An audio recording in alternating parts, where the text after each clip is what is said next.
Welcome to another installment of Ask Adam. This week's question comes from Kim Walsh, and Kim asked, why do cold fronts generally bring more severe weather than warm fronts? And this question is a great one because it shows me that Kim already knows what she's talking about, and she pays attention to the forecast and likes meteorology. First thing I want to discuss in order to answer this question is exactly what a front is. It's the leading edge of an air mass, and these are the air masses that we have across the United States. M or C stands for maritime or continental, and that defines whether the air mass originates over the water, maritime, or over land, that's continental. Then you have Arctic, polar, or tropical. That depends on the latitude. Arctic farther to the north, tropical farther down to the south near the equator. These air masses are always in flux and they move, and that leading edge of an air mass are the fronts that we are going to focus on.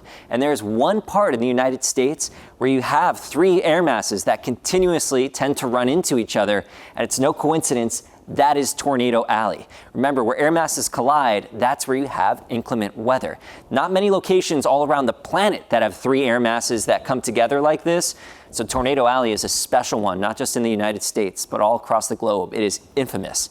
Let's go into warm fronts. You have a wedge of cold air. That advancing warm air hits the cold air already in place, and it's forced upwards because warm air is less dense than cold air. As that air rises, it cools, condenses, forms clouds, and eventually the warm air cools down enough to where clouds and precipitation can't form. We call this part of the atmosphere a stable atmosphere.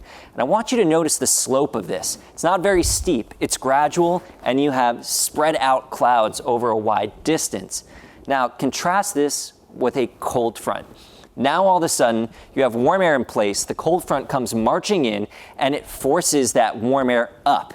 It gets pried upward very quickly, and that quick displacement creates fast rising air that cools down, moisture condenses into clouds in the same process, but cumulonimbus can form, and that's the key difference.